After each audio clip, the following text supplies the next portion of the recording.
Welcome back to another episode of Creedal. I have a treat for you today. In keeping with our new mission of speaking and thinking about the nexus of theology and culture, I am bringing on a reporter who has recently written a great book about Amazon, but not just Amazon. It's really about America's economic and cultural transformation of the past 20 years and Amazon and the connection between the two.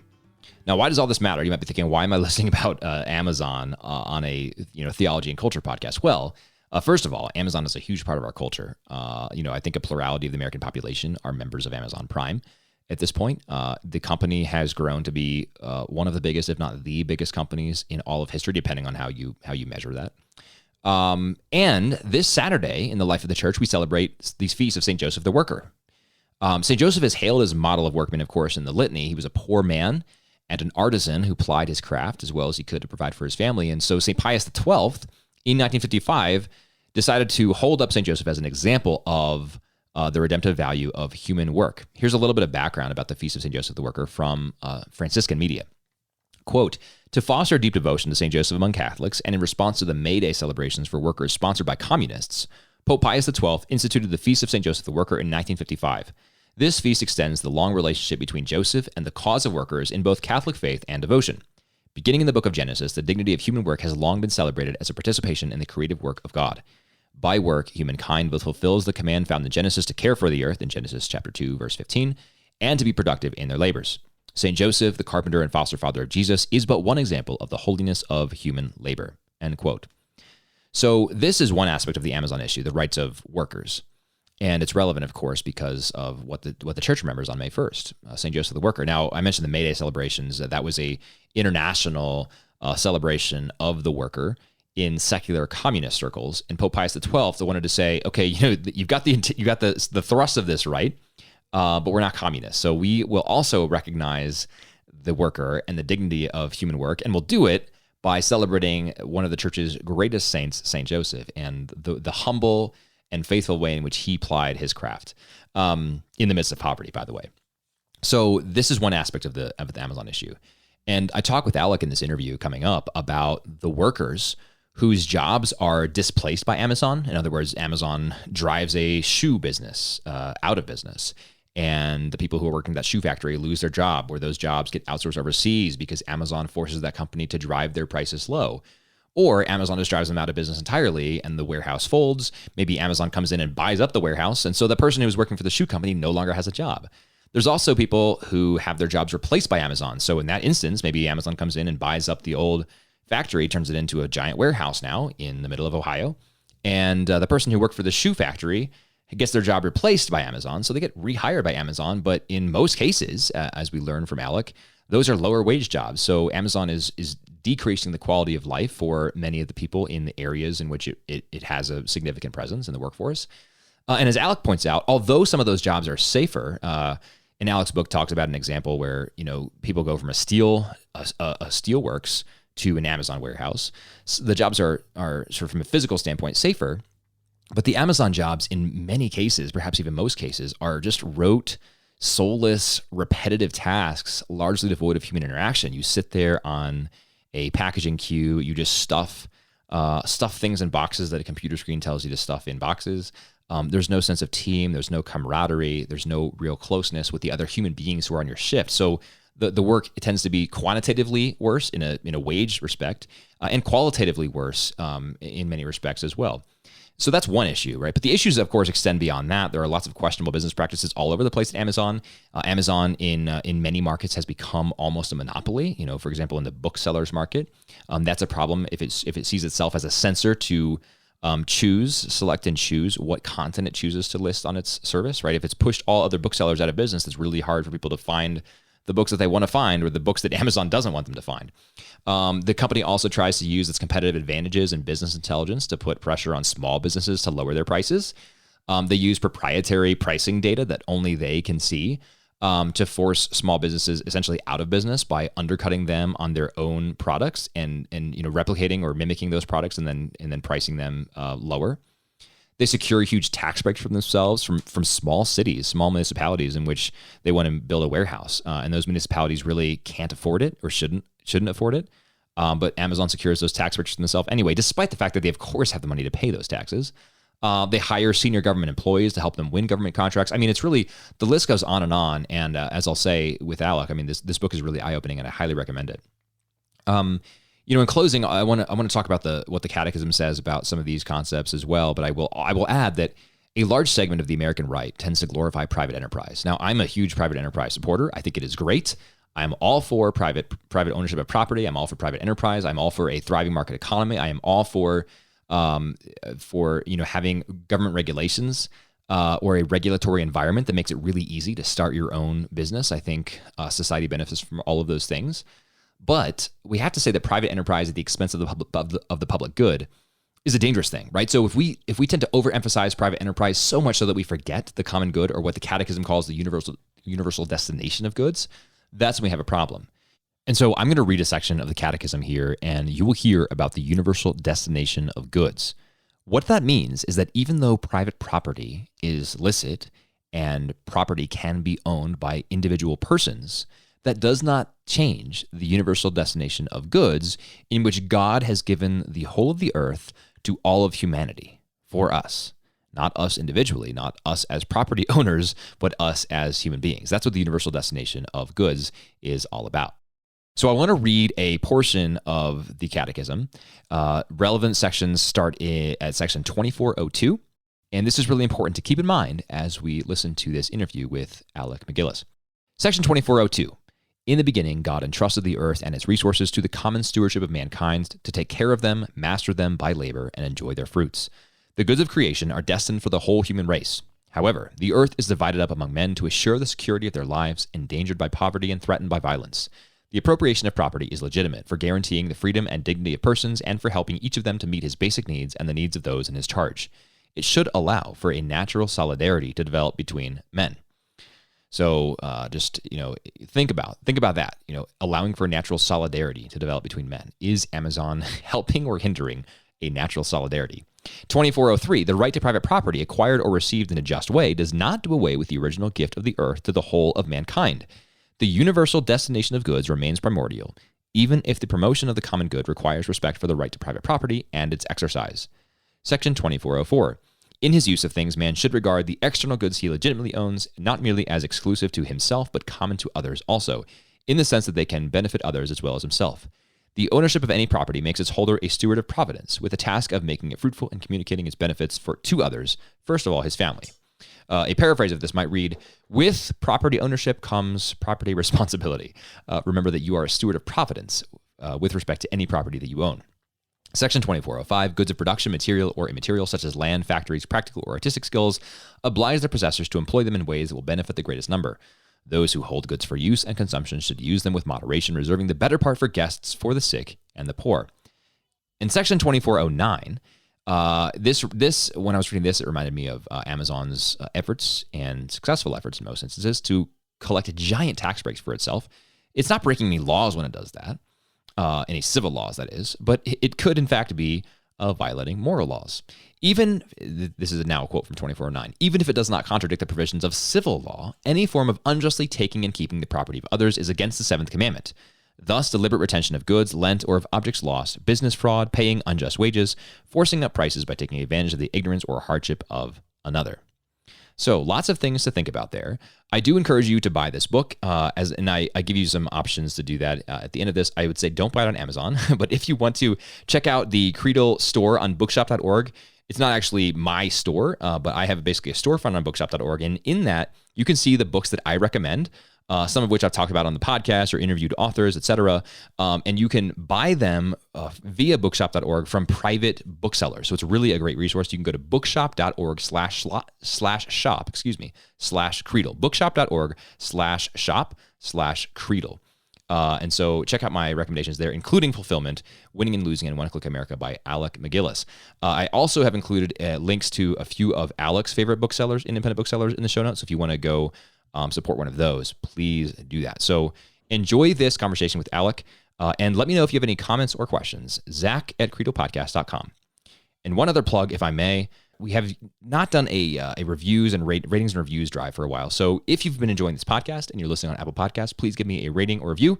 5 stars would be great, but give me an honest rating. Let me know what I can be doing better if you give less than 5. But that way it'll help me to just reach more people. So give me a rating or review if you've not done that yet. And as always, thank you so much for listening to Creedal. God bless you.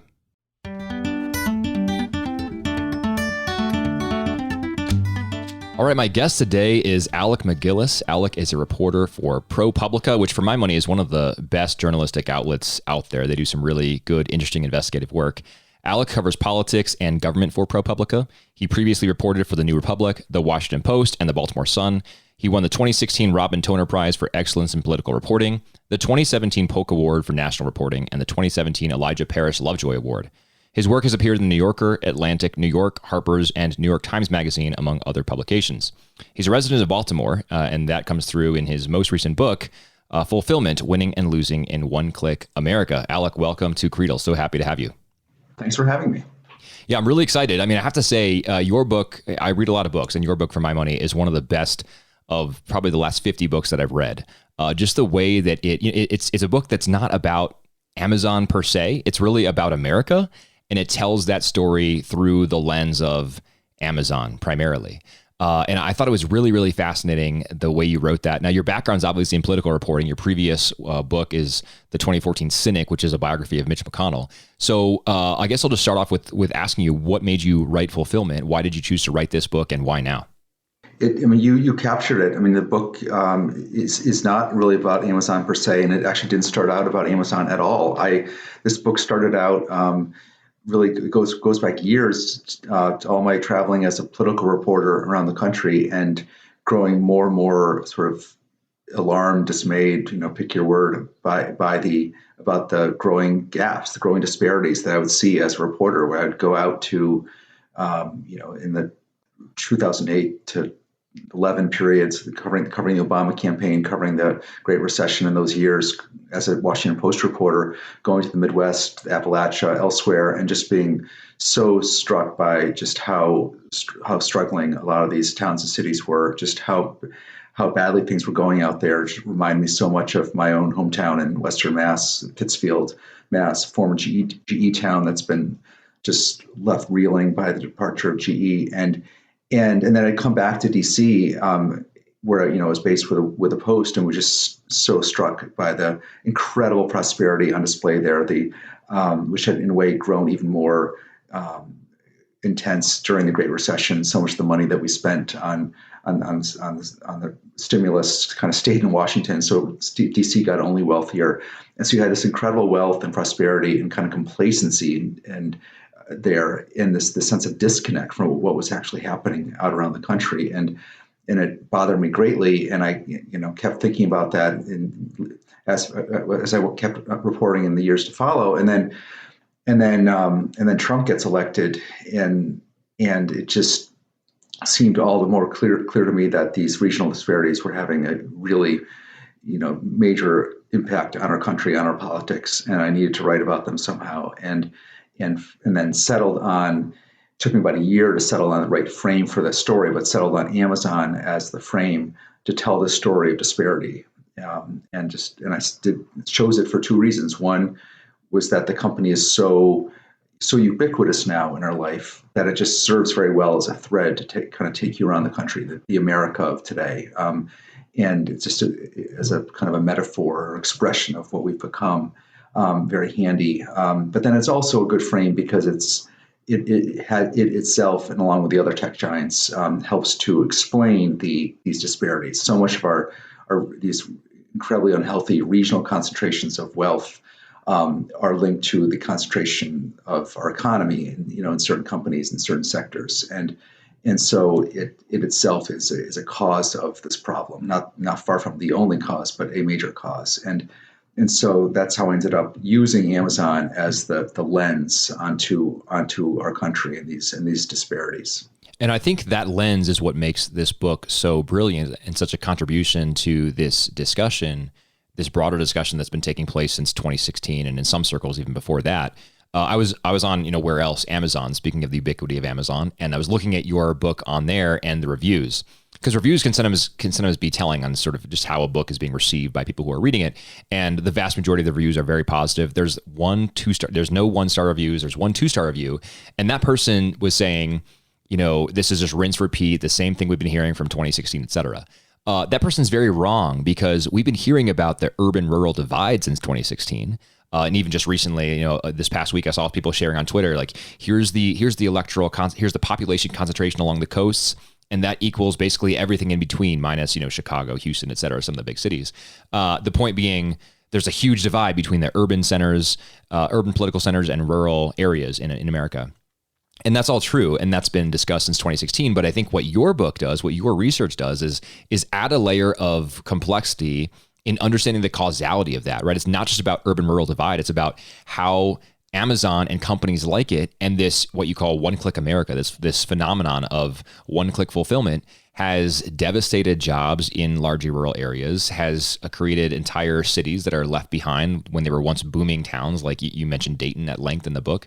And so I really appreciate that about your work. So in what ways do you think this sort of adds a nuance or complexity or better understanding to the sort of urban-rural narrative that we've been hearing for the past 5 years? I think in two main ways. One is that the book does try to get across that it's not only about urban and rural, it's also about the growing disparities between cities. And it's, what I kind of describe as a set of winner-take-all cities, like Seattle, DC, which are the two ones I focus on in the book, but then of course also the Bay Area, Boston, New York, a few others. And on the one hand, and then a much larger group of kind of left behind cities that, some of them quite large, like a Baltimore or a Cleveland or a St. Louis or Memphis, and just these. So you have these disparities that are not. It's not only the sort of left behind Trump rural spaces that have gotten so much attention. Although I do have a chapter on those kind of places based in Southeast Ohio and rural Southeast Ohio, and because I think it's so important that we miss the fact that it's about the left behind cities as well, and which kind of gets it past just the simple red-blue thing. Because of course, a lot of these left-behind cities are themselves very blue, but they're really struggling, and they don't get enough attention. But then the other half, the other sort of new, emphasis in the book is to connect these regional disparities to the economic concentration. There's been a lot of talk about antitrust. Right, these and the tech giants, and how we have to do something about reining in their scale and their power. And then there's a lot of talk. There's been quite a bit of talk about inequality and our economic disparities mainly through the political lens, the Trump voting lens. But we haven't really connected the two. And there's in fact. One big thing I wanted this book to do was to show how to get the antitrust people thinking more in regional terms, not just thinking in terms of markets and all the problems that the market concentration has caused in our markets and our economy, but also the effect it's had on our geography and our landscape. But then also and the flip side of that, to get people who think a lot about the problems of our cities to realize that those problems are connected to antitrust and to economic concentrations. For instance, all these people in the winter cities who fret so much about housing costs in these cities and how unaffordable they've become, the DCs and Seattles and New Yorks, and this endless fight that you have in these cities between the people who want to build more supply and the people who want to use rent control, and it's this whole vicious kind of intra-left fight. And what that fight overlooks, it's kind of, a little bit confounding, is that it overlooks the fact that one reason you have such unaffordability in these cities is that simply there's so much wealth and prosperity concentrated in just a few of them. Right. And that problem of unaffordability and displacement would not be nearly so acute if you didn't have such concentration of growth and prosperity in just a handful of places. And that concentration is partly an antitrust problem. And so just to get people sort of on both sides of these issues, both the sort of city inequality half people and then the antitrust people, realizing that these two spheres are very much connected. That totally makes sense. And I think in your book, there's no better example than the HQ2 I was going to say episode or saga, but I'll call it a fiasco instead, where Amazon said, we're going to have a second headquarters. Obviously our Seattle headquarters is massive, and you go into that at length in the book too. I mean, just, I think double digit, maybe not double digit, but a significant percentage of the Seattle population are employees of Amazon, and that's just how big they are. And they own, like half of the commercial real estate in Seattle. I mean, you go into all the numbers, it's insane. It's staggering. But they announced they're going to do HQ2, and this was several years ago. And I distinctly remember living in Austin at the time and thinking, oh, I hope Austin does not win this because the traffic's already bad here, et cetera. But it was such a thing that cities wanted that they were, almost selling themselves to Amazon. I think you even include this anecdote of the town in Georgia that offered to rename itself Amazon. I mean, cities just going to absurd lengths to woo this giant corporatist entity that didn't need their money or their tax breaks, but they offered both in abundance. And at the time, some people said, this is great. This is an opportunity for Amazon to revitalize a lost American city. You mentioned in the book, St. Louis. I used to live in St. Louis as well. I can attest to its need for revitalization. Same thing with a place like Dayton. I've been through Dayton, not there at length, but instead, Amazon chooses New York and Washington, the same Washington where, Jeff Bezos had sort of primed the pump by buying up the hometown newspaper. I mean, it's really astounding to what lengths cities wanted them, and then to what lengths Amazon went to just go and further concentrate wealth and power in the two biggest coastal power centers on the East Coast. No, it was amazing to watch that whole spectacle play out. It was playing out while I was working in the book. And I chose Washington, D.C. as one of my two sort of winner cities before Amazon chose it for HQ2. And so that turned out to be very serendipitous.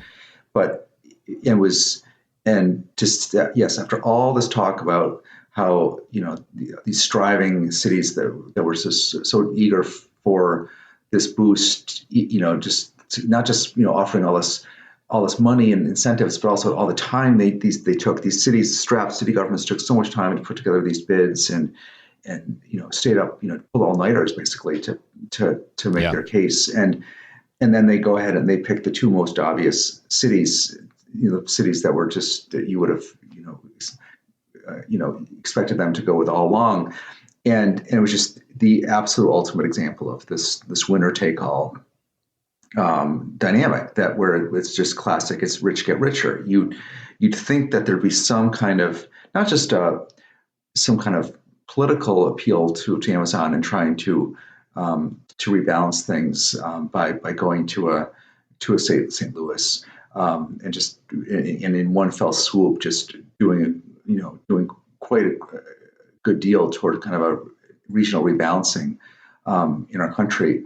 And just the kind of statement that would make, but also that you think there'd be some kind of just pure cost advantage to it because you're just going somewhere that's less expensive, less crowded. But instead they are pulled to a place like DC to Arlington across the river for two reasons. One is that there's a public reason, which is that's where that you have all this skilled tech workforce, and this is what they always talk about, that you want to.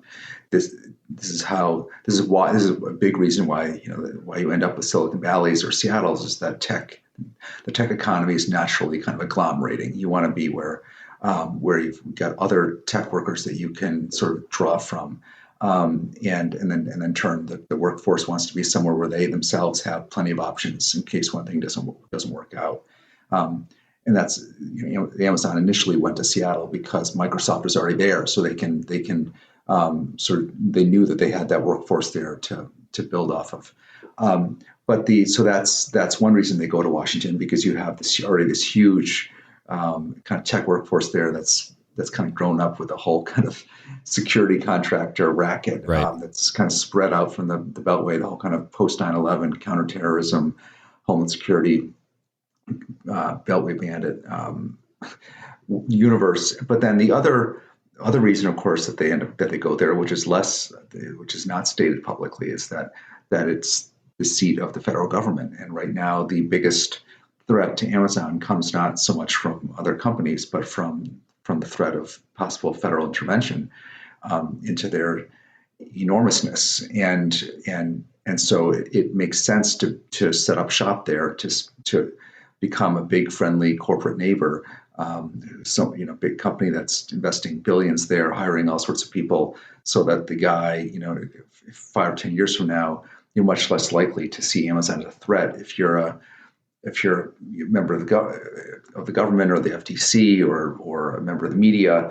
If that Amazon's just the guy that employs the friendly Jimmy who was at your daughter's soccer game, Right. sitting next to you on the sidelines. Yep. And so that was the other big reason for their going there. Their presence, Amazon's presence in DC is just astonishing how much it's grown in the last few years, and it's sort of a great untold story that I tried to tell.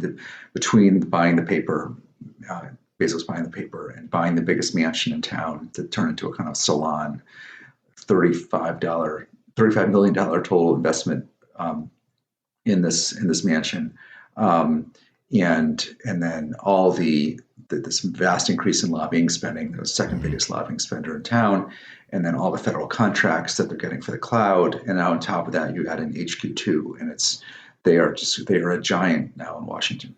Yeah, well, to me, the most alarming story or aspect of that story was the revolving door, right? The lobbyists, the Jay Carneys of the world, who have gone from senior positions in the federal administrations, right to work for Amazon. And I forget her name, but the head of the GSA, right? The head of government contracting, basically. Yeah, she headed to Amazon. That's just amazing. It's amazing to me that there are not laws that prevent this from happening, that you can't have the head of the GSA just announce her intention and then go work for probably the company that has the largest, amount of outstanding dollars on existing bids into the government, et cetera. It's amazing to me that happens. But to me, that was the most alarming of the whole story.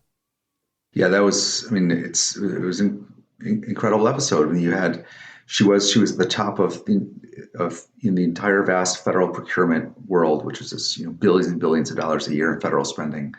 And then just, a couple months before the end of the Obama administration, she jumps over to Amazon to lead their whole entire new division dedicated to getting federal procurement, government procurement money. And it came out, I think it was The Guardian that reported that she was engaged in. You're supposed to have like a year cooling off period, Right.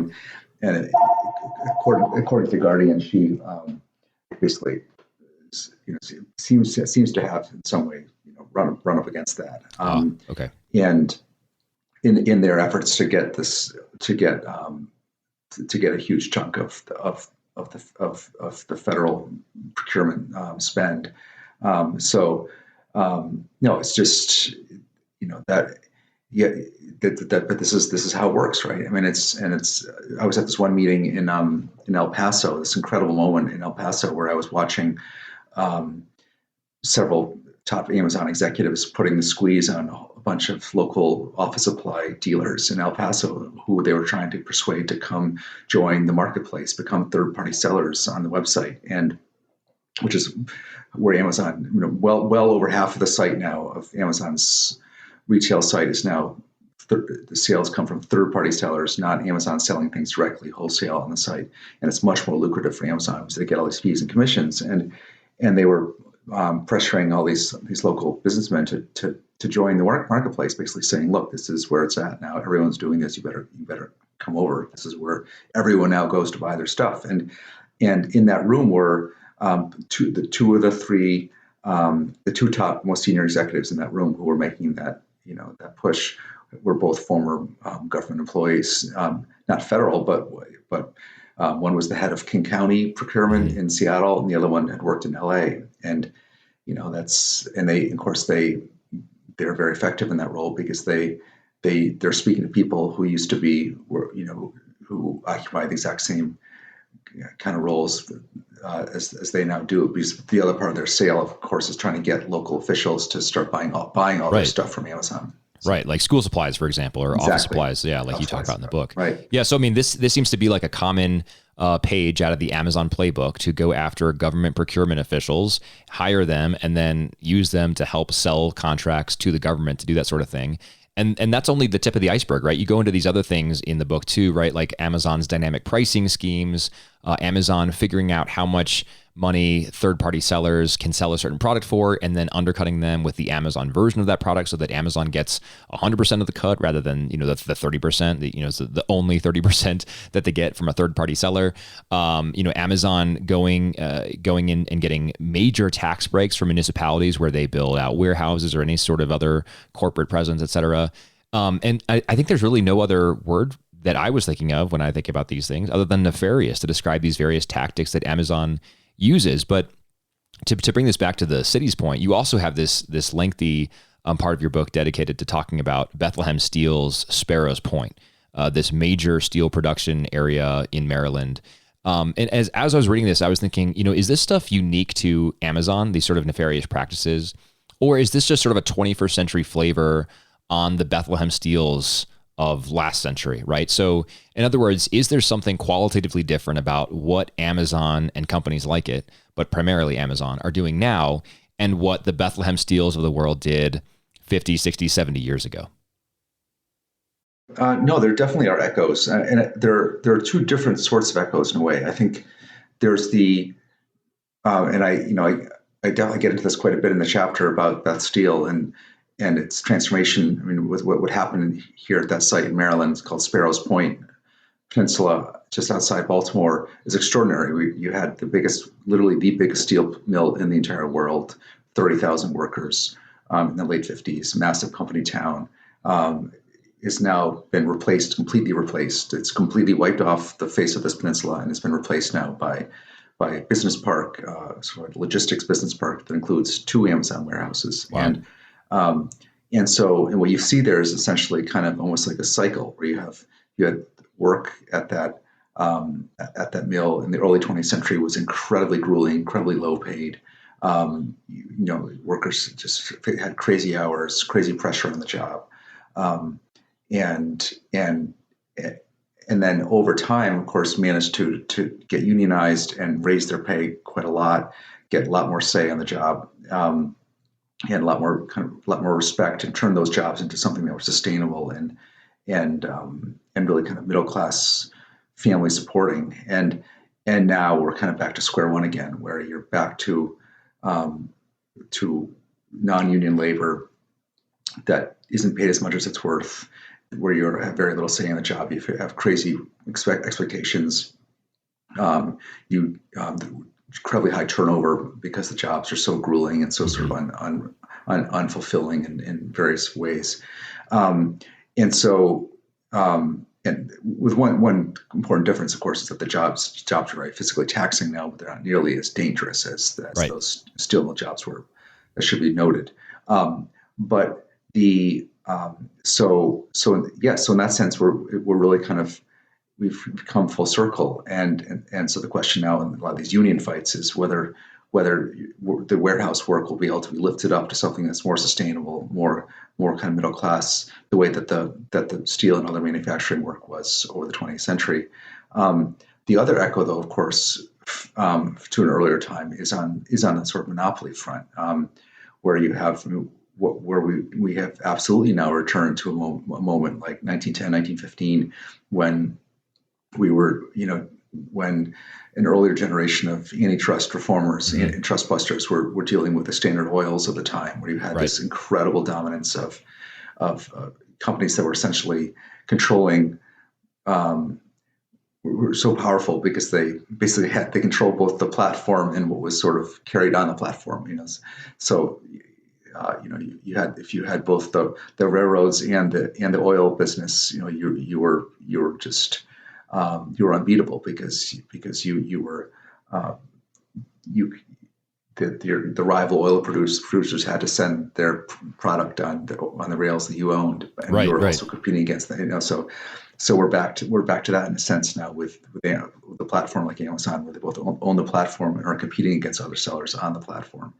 And so yes, there are absolutely echoes to earlier times. The one important difference, though, coming back to the steelwork, is that this is where I think this gets into, one ways in which I think the book has sort of somewhat more sort of spiritual or kind of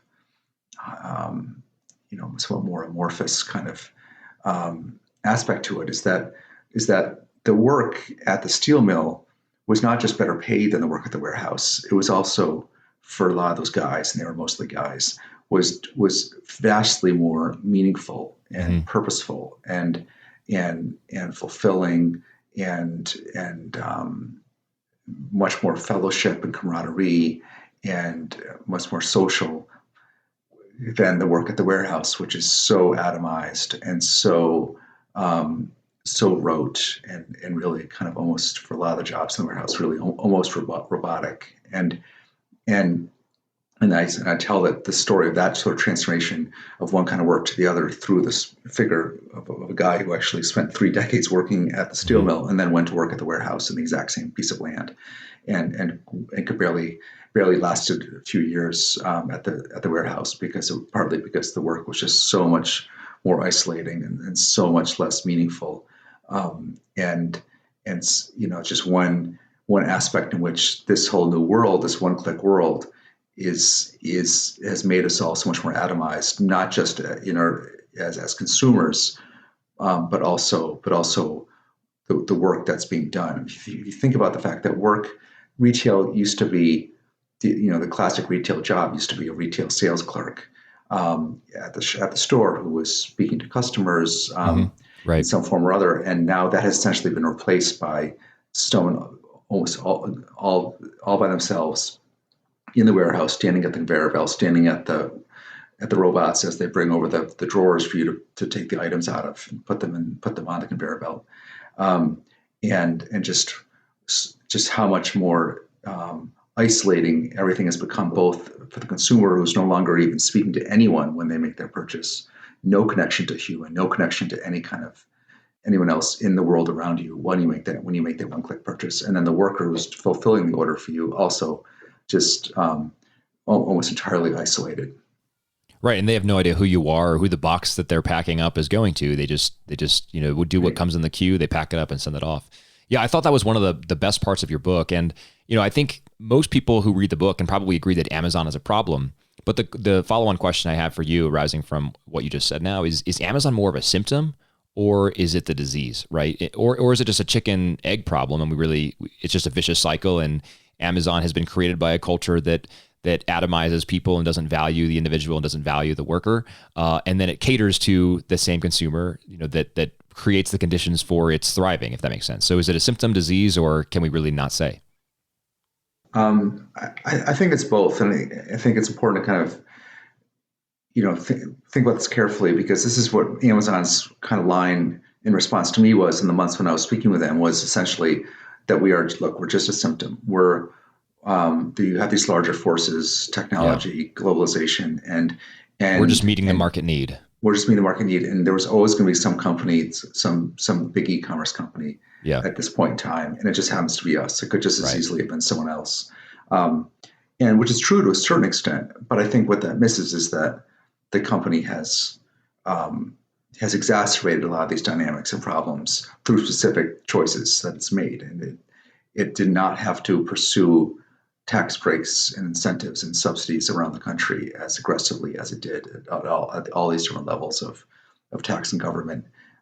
It did not have to make the work in the warehouses as insanely demanding and high pressure as it did. I mean, it has essentially kind of revolutionized warehouse logistics work, compared to what warehouses kind of looked like before and how they functioned before. Amazon's just run at a whole different level of pressure and demand and expectation, and then finally, going back to the choice of the new headquarters, it did not have to choose a place like DC for its second headquarters. It could have made a choice with sort of more of the country's balance and needs more in mind. So I just generally, there's a tendency, I feel like, in not just from Amazon, the company making its PR defense, but also I think among a lot of kind of our wonk liberal journalist types to reach to the structural and systemic arguments to a fault. And I absolutely, I like to think of things in systemic and structural ways, and the book is partly an attempt to do that. But we all there is still agency. There's still corporate agency. There's still personal agency, um, and Amazon made specific choices that they can be held to account for, and then we as consumers too. I mean, I think this we also have agency, and I've been careful not to, it's not like I haven't been out there calling for a boycott or even, advocating any kind of full abstention. I don't do full abstention, but I do think right now we do have, we have a choice to make in sort of how we live and how we go about our life, not just in terms of what we're buying, where we're buying, but just how we're interacting with the world around us. And after this year when we were just so embraced the one-click existence to such an extreme, arguably even in excess of what was sort of required by public health, by public health, and so it's just so important that we now sort of make the effort to return to the physical world around us, and engage once again in our towns and cities, because if we don't, then they will just wither. That's a great rallying cry. And I like what you said there about the systemic structural causes versus the personal agency. I did my graduate work at the University of Oxford on international relations, and structural accounts dominate a lot of the field of international relations. And I did my master's thesis on a guy who emphasized personal agency instead, and kind of a school of thought that emphasizes personal agency. Because what is a structural or what is a structural or systemic account other than the sum total of personal agency interacting, right? And so what you say there, I think, is really important, and that leads me to what probably for time's sake will have to be my final question here. But should I cancel my Amazon Prime account? And I'm asking this, kind of. Not so much for me, because I think I am going to cancel my Amazon Prime account. I think your book has convinced me that this is not a company that I want to be supporting with an annual fee that I give to them every year. If I need to order something off of Amazon because that's the only place I can get it, that's one thing.